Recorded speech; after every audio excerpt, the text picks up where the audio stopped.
Have you ever felt lost, like you're walking in the dark, unsure of where to go next? It's a feeling we all experience.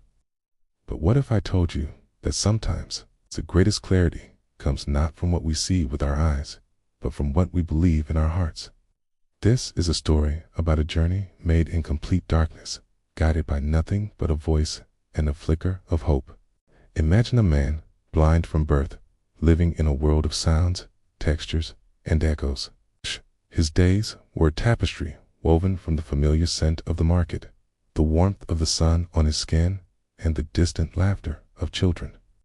He had never seen a sunrise, the face of a loved one, or his own reflection. His reality was defined by what he could hear and touch, and his path was always uncertain. One afternoon, a new sound drifted through his village. It wasn't the usual chatter of merchants or the bleating of sheep. It was a voice that spoke with a gentle authority he had never heard before. It spoke of love, of forgiveness, and of a kingdom not of this world. People buzzed with a name: Jesus. They said he was a teacher, a healer, a man who performed miracles.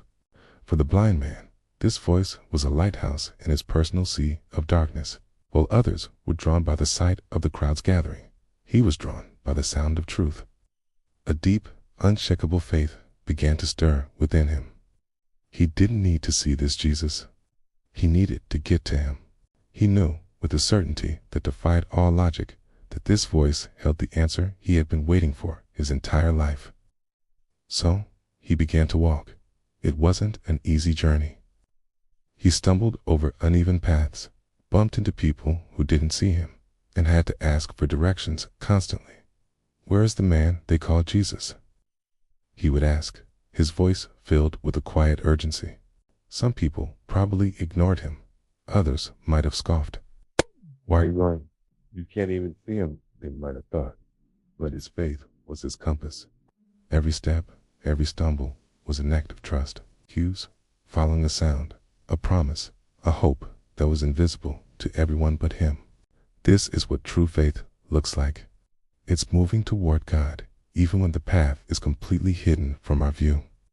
Finally, after what felt like an eternity, the voice grew stronger, clearer. The crowd around him thickened, and he could feel the energy, the anticipation in the air. He pushed his way forward, calling out, "Jesus, Son of David, have mercy on me."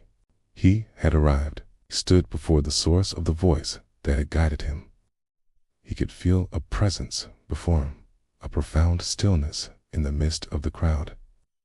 Then Jesus spoke to him. And in that moment, as Jesus reached out and touched his eyes, something incredible happened. A flood of light, color, and shape crashed into his awareness for the very first time. He saw the sky, the trees, the shocked and joyful faces of the people around him. And then he saw the face of Jesus, full of compassion and love. His physical eyes were open. But the miracle didn't stop there. In that instant, he saw something even more profound. He saw the truth.